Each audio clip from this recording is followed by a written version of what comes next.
মাইজভান্ডারি গান তো মূলত সুফি সঙ্গীত। তাহলে সুফিজমটা কি? সুফিজম হচ্ছে স্রষ্টা এবং সৃষ্টির মধ্যে যে প্রেমময় সম্পর্ক, একমাত্র প্রেমই হচ্ছে মিলন সেতু। রিচুয়ালের কথা বলছে না, কিন্তু আমি দেখি যে মানব জীবন হচ্ছে চারতলা ঘরের মতো। নিচতলায় হচ্ছে শরীয়ত, দ্বিতীয় তলায় তরিকত, তিনতলায় তৃতীয় তলায় হাকিকত, চারতলায় মারফত।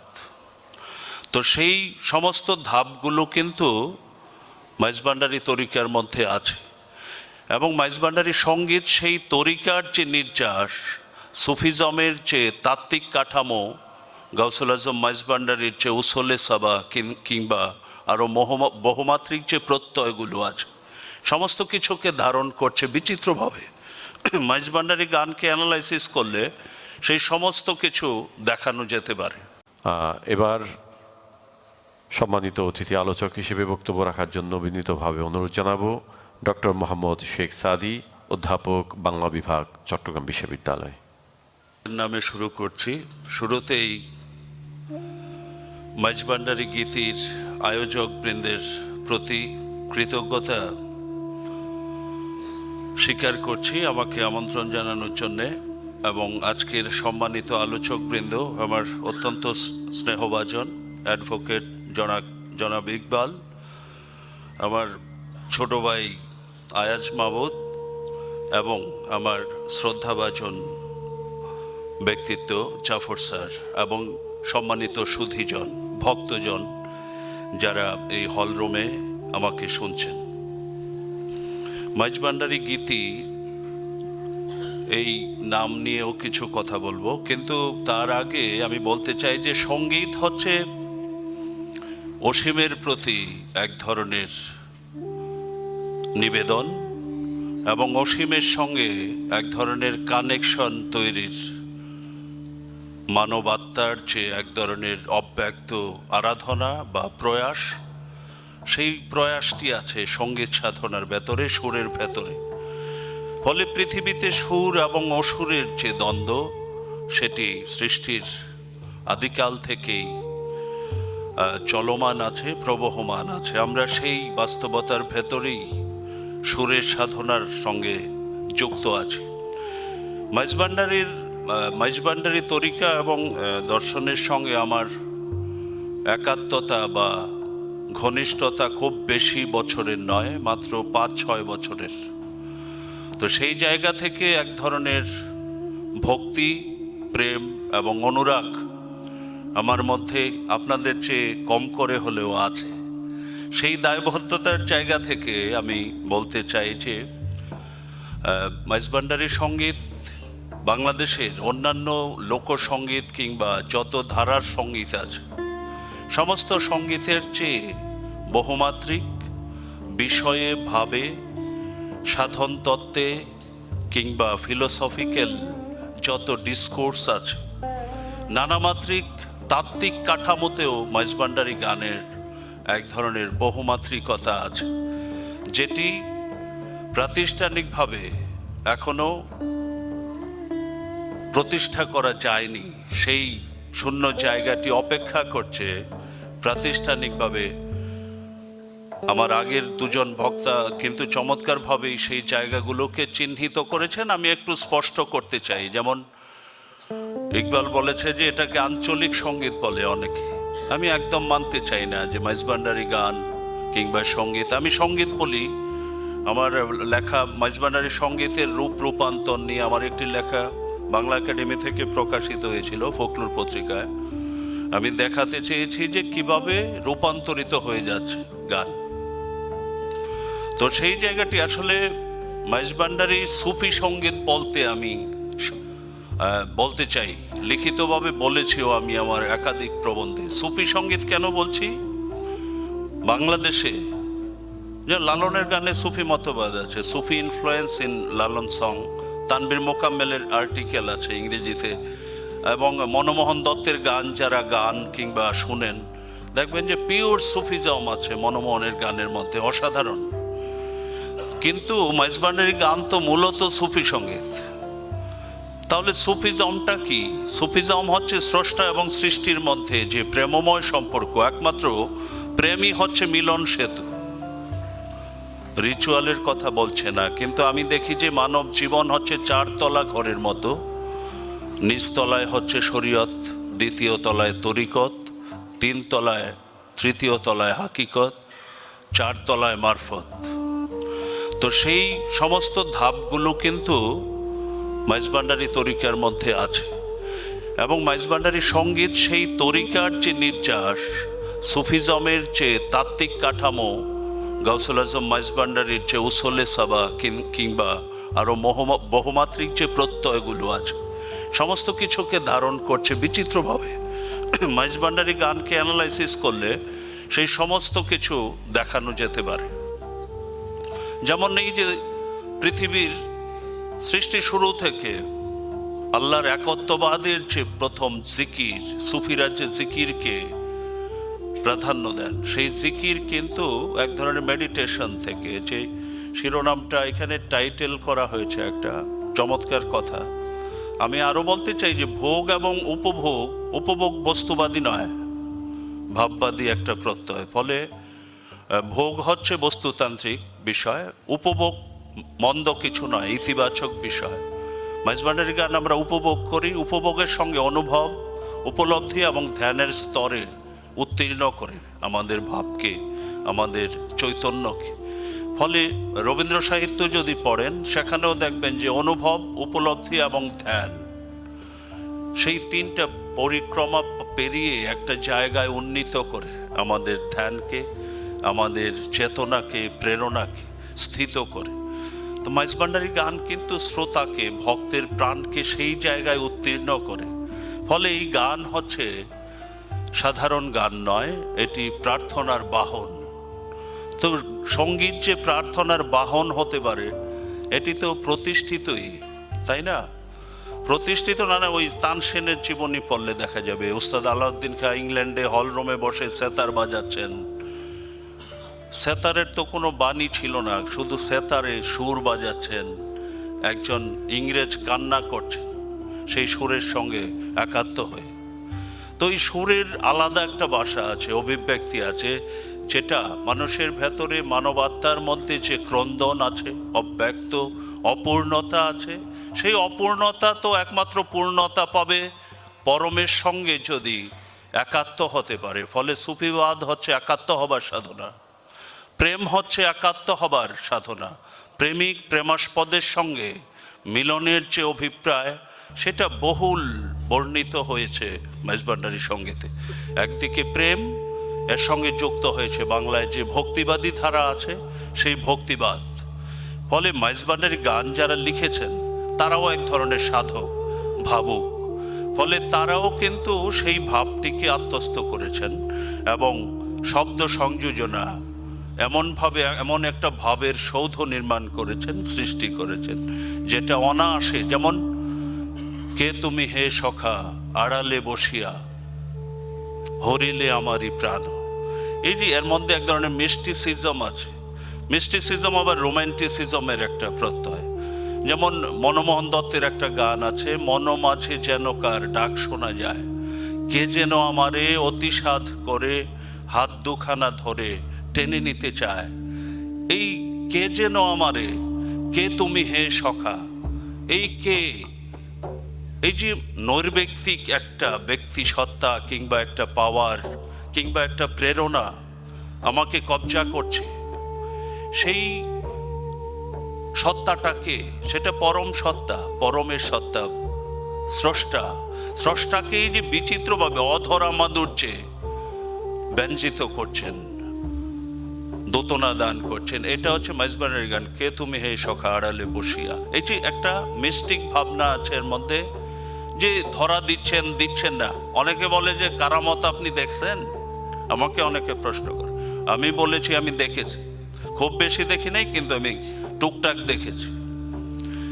তো এটা তো আরেকজনকে দেখানো যাবে না। ফলে স্রষ্টার যে মাধুর্য, স্রষ্টা যে দয়াময়, সেটা আমরা কিন্তু আমাদের যাপিত জীবনে বিচিত্রভাবে টের পাই।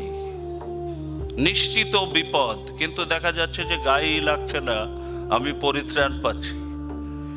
তো এই যে মার্সিটা, দয়াময়ের যে মার্সি বা অনুগ্রহ, দয়াশীলতা, সেটা বিচিত্রভাবে আমাদের জীবনে কাজ করে। অসম্ভব কাজ কিন্তু অনায়াসে কোনো হয়ে যাচ্ছে, সফল কাম হয়ে যাচ্ছে। তো এই বিষয়গুলো আরো অনেক নানা ধরনের বিষয় আছে, যেটা অধরাকে ধরবার, অদেখাকে দেখবার এবং পরম স্রষ্টার সঙ্গে নৈকট্য লাভের যে আকুতি, সেটা কে তুমি হে সখা।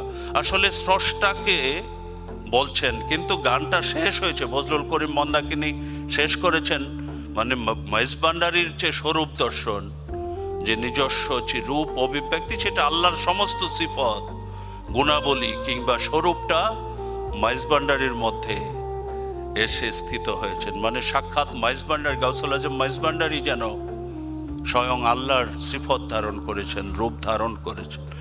এই যে মানে বৃহৎকে এইখানে মুর্শিদের আদলে এনে উপস্থাপন, তৌহিদের মেজবান্ডারে উঠেছে তৌহিদের নিশানা, ঘুমায় না মায়া। তো তৌহিদের একত্ববাদের যে বিজয় নিশান মেজবান্ডারে উঠছে, সেটা ঘোষণা করছেন একজন সাধক কবি।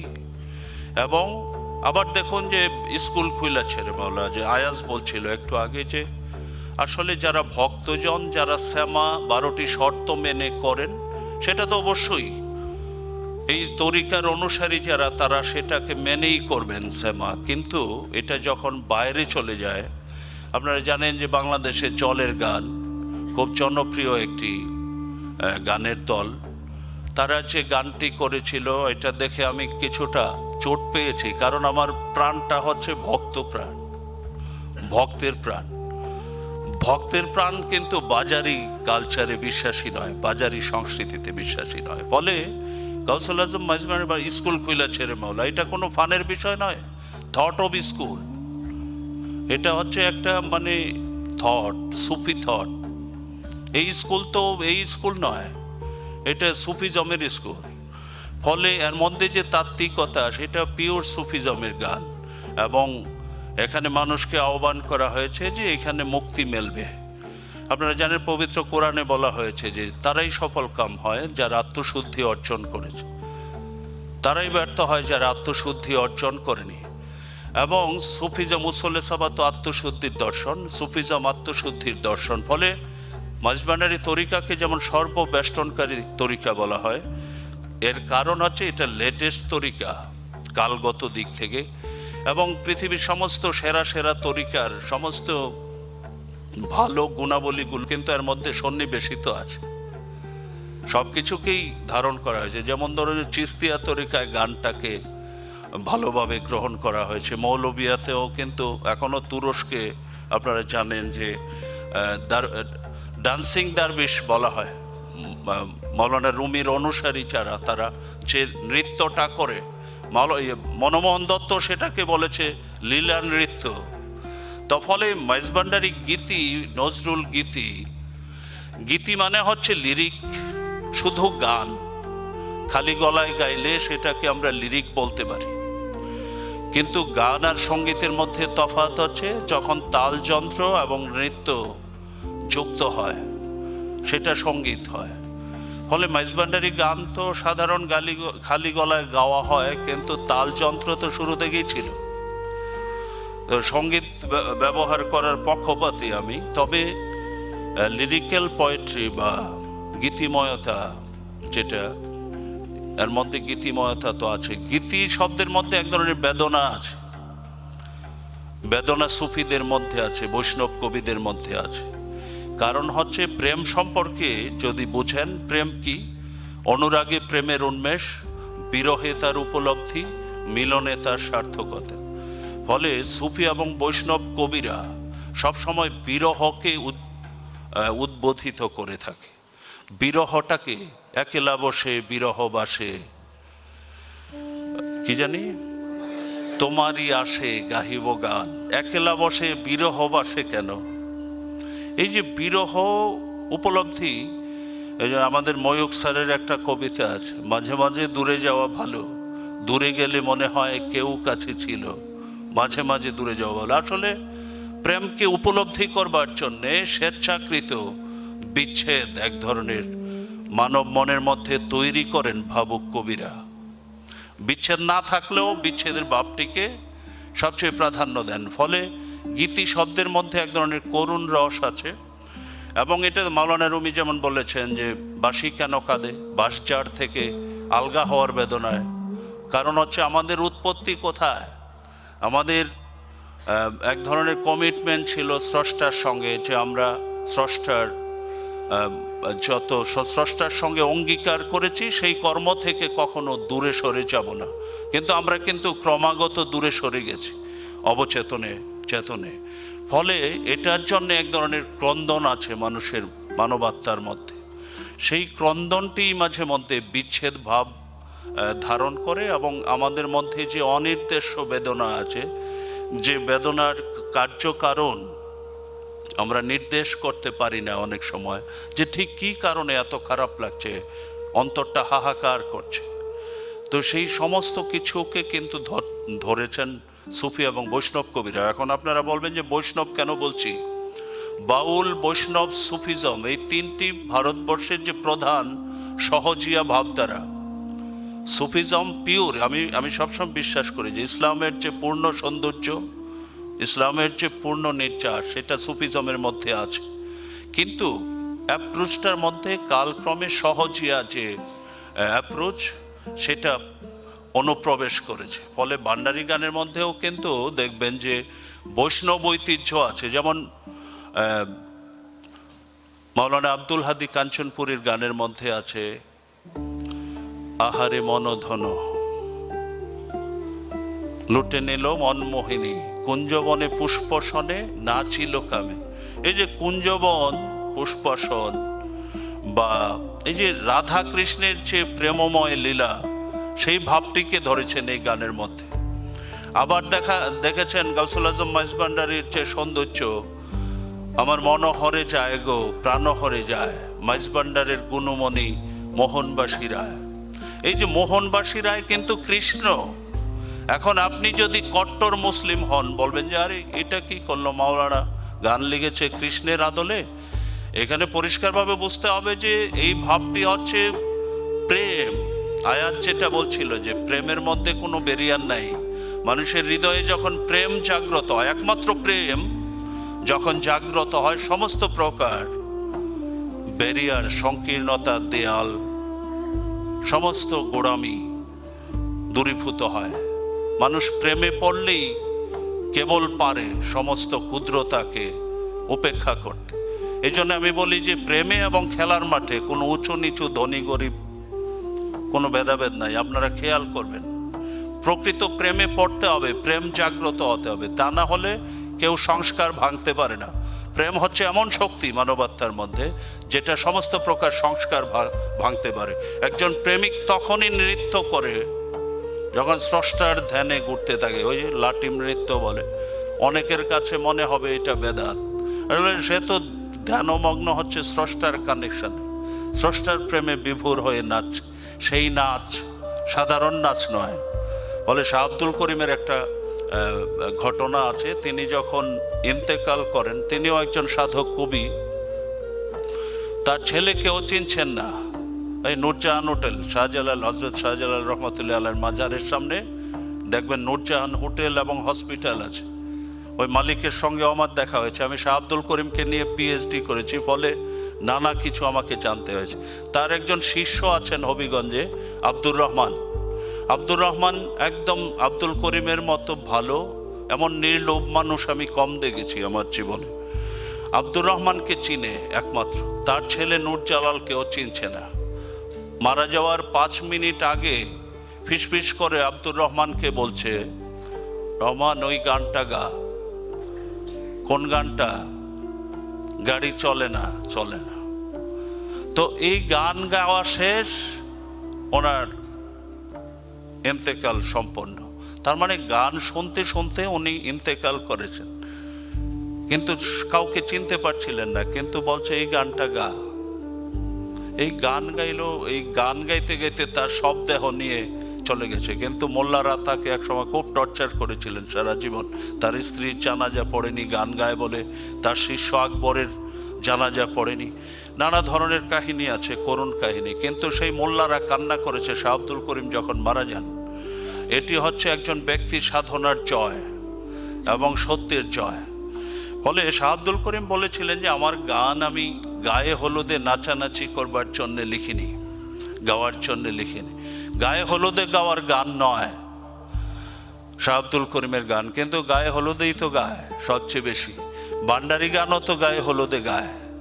তো আমি শ্রদ্ধার সঙ্গে বলতে চাই যে এই ভক্তি গান যেগুলো আছে, এই গান আসলে ওই যে একটু ভক্ত না হইলে তো ভাব মাধুর্য বা ভক্তিটা অক্ষুণ্ণ রাখতে পারে। পরিবেশন করতে গিয়ে এমন কিছু যেন না করে যেটা এই সাধন গানের ভাবমূর্তি নষ্ট হয়। এটা হচ্ছে শিল্পীদের প্রতি অনুরোধ।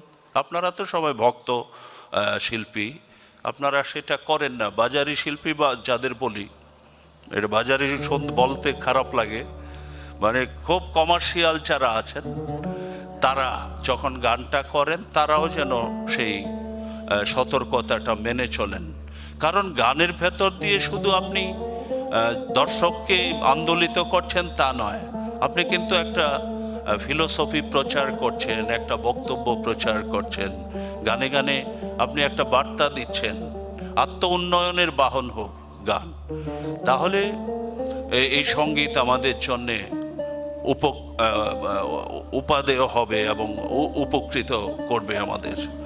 তো আরেকটা বিষয় যেটা বলতে চাই সেটা হচ্ছে যে আমাদের ফোকলোরে বাংলা বিভাগে আমি চেষ্টা করে 4 জন লোকগীতি একটা 30 নম্বরের নাম্বার যুক্ত করেছি। যেহেতু আমি গান নিয়ে কাজ করি বা আমার মধ্যে এই বিষয়টা অনুভব করবার একটা শক্তি আল্লাহ দিয়েছেন আমাকে, আমি ভেবেছি যে এই যশোর খুলনা ছড়াচ্ছে 4-5 জন লোকসাধককে পড়লে মোটামুটি আরো বেশি। কারণ হচ্ছে আমাদের শিক্ষিত লোকের কিন্তু দর্শন নাই কোনো। আপনারা জানেন কিনা বিশ্ববিদ্যালয় লেভেলে এখানে জাফর স্যার আছেন বা আমার চেয়ে ভালো জানেন, বাংলাদেশে বিশ্ববিদ্যালয়গুলোতে ফিলোসফি ডিপার্টমেন্ট আছে। আপনারা খবর নিয়ে দেখবেন যে শিক্ষিত পিএইচডি দারি লোকদের কোনো ফিলোসফি এখানে পড়ানো হয় না। আরজ আলী মাতব্বর নামে একজন আছেন, শুধু উনিও স্বশিক্ষিত মানুষ, কোনো বিশ্ববিদ্যালয়ে পড়েন নাই। আপনারা জানেন যে লালনকে নিয়ে ক্যামব্রিজে, অক্সফোর্ডে, হার্ভার্ডে গবেষণা হয়েছে, ইংরেজিতে সংকলন বের করেছে, আমি দেখেছি। তাহলে লালন সারা বিশ্বময় ছড়িয়ে গেছে এবং এই লোকসাধকদের গানগুলোই ছিল আমাদের প্রথম ফিলোসফার হিসেবে কাজ করেছে, ফিলোসফি হিসেবে কাজ করেছে। ফলে তাদেরকে অশিক্ষিত শব্দটা, মূর্খ বলাটা পাপ। স্বশিক্ষিত আত্মজ্ঞানী মানুষ। সুফিজম হচ্ছে আত্মদর্শনের বিজ্ঞান, ফলে এটা মানুষকে আত্মজ্ঞানী করে। সেই আত্মজ্ঞানী হচ্ছেন লালন। আমার প্রচেষ্টায় 4 জন লোকসাধক পাঠ্য হয়েছে বাংলা বিভাগে, লালন, হাসন, শাহ আব্দুল করিম এবং রমেশ শীল। তো রমেশ শীলের সূত্র ধরে আমি কিন্তু মাইজ ভান্ডারী গানকে পরীক্ষার প্রশ্নপত্রে নিয়ে এসছি, যে গণগীতিকার হয়েও মাইজ ভান্ডারী গানে অভূত শৈল্পিক দক্ষতা দেখিয়েছেন রমেশ শীল। আলোচনা করো। এখন মাইজ ভান্ডারী গানকে আমি কৌশলে আসলে প্রচার করতে চাই যে একটা প্রাতিষ্ঠানিক জায়গায় মাইজ ভান্ডারী গানটা সিলেবাসভুক্ত হোক। আমি কিন্তু চাইছি, সঙ্গীত বিভাগে প্রস্তাব করেছি, অন্তত লোকসঙ্গীতের কোর্সে হলেও মাইজ ভান্ডারী গানকে অন্তর্ভুক্ত করুন। এই চেষ্টা চলছে। তো আপনাদের এগিয়ে আসতে হবে, তাহলে বাংলাদেশের সমস্ত মিউজিক কলেজ এবং বিশ্ববিদ্যালয়, যে সমস্ত বিশ্ববিদ্যালয়গুলোতে সঙ্গীত বিভাগ আছে, এটা আসলে কোনো তদবিরের বিষয় নয়। মাইজ ভান্ডারী গান তার নিজের যোগ্যতার কারণেই এটা সিলেবাসের অন্তর্ভুক্ত হওয়ার যোগ্যতা রাখে, দাবি রাখে। এটা আপনাদের খুশি করার জন্য আমি বলি না কোনো কথা। আমি মনে করি যে এই গানের সেই সক্ষমতা আছে, সাহিত্যিক মূল্য আছে, ঐতিহাসিক মূল্য আছে। এই গানের মধ্যে সমাজ বাস্তবতা আছে, মুর্শিদি গানের ধারা আছে, তাই না? ভক্তি গান আছে, কাওয়ালি সঙ্গীতের টোন আছে, জিকিরের রিদম আছে, কি নাই এর মধ্যে? লোকায়ত জীবনধারার অ্যাপ্রোচ আছে। এখানে নৃতত্ত্ব বিভাগেও মাইজভান্ডারি গান পড়ানো যেতে পারে, নৃতত্ত্ব বিভাগ যেগুলো আছে। তো ফলে মাইজভান্ডারি গান একটা মহান সম্পদ, আমাদের ভাব সম্পদ আমাদের কাছে। সেটাকে সেইভাবে আসলে এস্টাবলিশ করার জন্য যথেষ্ট কাজ করে যাচ্ছেন আপনারা আন্তরিকও, কিন্তু আরও মনে হয় যে আর একটু কাঠামোবদ্ধভাবে কাজটা করলে আরও ফলপ্রসূ হবে। আর এই গানের প্রচার আমি মনমোহনের এইখানেও বলেছি যে মনমোহনের গান লালনের গানের মতো প্রচার পায়নি। মোবারক হোসেন খান যখন শিল্পকলার পরিচালক ছিলেন তখন প্রচার হতো বেতারে, টেলিভিশনে নিয়মিত। আবার মলয়া গান কিন্তু ওইভাবে প্রচার হয় না। লালনের গান দেখেন সর্বত্রগামী। করিমের গান ও হাসনের গান সর্বত্রগামী হয়েছে। মাইজভান্ডারি গান কি সর্বত্রগামী হয়েছে? ইন্ডিয়াতে ত্রিপুরায় আমি দেখেছি কিছু, এবং আসামেও দেখেছি মাইজভান্ডারি গান গীত হয়েছে সীমিত পরিমাণে, কিন্তু বাংলাদেশে তুলনামূলকভাবে যদি দেখেন মাইজভান্ডারি গান যে অনুপাতে প্রচার হওয়ার দাবি রাখে হয়নি। আপনারা কোনো চ্যানেলকে বেছে নিতে পারেন, কিংবা বেঙ্গল ফাউন্ডেশন থেকে যে ফোক ফেস্টিভ্যাল হয় সেখানে আপনাদের একদম পরিকল্পিত সুগঠিত কোনো পরিবেশনা সেখানে রাখার বন্দোবস্ত করতে পারেন। আগে 3-4টা ফোক ফেস্টিভ্যাল হয়েছে অসাধারণ বিশ্বমানের, ওখানে কোনো মাইজভান্ডারি গান ওইভাবে হয়নি। এটা একটা কিন্তু পার্টিসিপেশন থাকা খুব জরুরি। এবং কোনো চ্যানেল যেগুলো সঙ্গীত একক সঙ্গীত প্রচার করে বিভিন্ন সময়, তাদের সঙ্গে আপনারা যোগাযোগ করে কিছু করতে পারেন, এবং বাংলাদেশ টেলিভিশনে নিয়মিত যাতে হয় এভাবে করতে পারেন। আর আরেকটা বিষয় হচ্ছে গান প্রচার হোক, যে যেভাবে ইচ্ছা গাক, ওরা তো আমরা রুখতে পারবো না, কিন্তু যেখানেই অপপ্রচার হয়, নেতিবাচক প্রচারণা হয়, সেখানেই আপনারা যৌক্তিকভাবে কথা বলবেন, দায়িত্ব নিয়ে মারামারি করবেন না। লজিকের যুগ, তাই না? আমি কিন্তু কথা বলি, বাংলাদেশে এমন কোনো জায়গা নেই আমার সামনে বাজে বলে, নেতিবাচক বলে চলে যাবে ভান্ডারি তরিকাকে এবং সঙ্গীতকে। আমি চ্যালেঞ্জ করতে চাই যে এটা কিভাবে নেতিবাচক প্রমাণ করুন আপনি, আপনার সঙ্গে আমি আর্গুমেন্ট করতে রাজি আছি। তো আপনারা আমার চেয়ে আরো বেশি জানেন এখানে যারা বসে আছেন মাইজভান্ডারি তরিকা সম্পর্কে, আমি সেই শ্রদ্ধা রাখছি আপনাদের প্রতি। আপনারাও সেই দায়বদ্ধতার জায়গা থেকে, ভালোবাসার জায়গা থেকে সেই কাজটি সমানভাবে করবেন। তো কথা আর বাড়াবো না বেশি, সবাই অনেক ভালো থাকুন, সুস্থ থাকুন। আসসালামু আলাইকুম।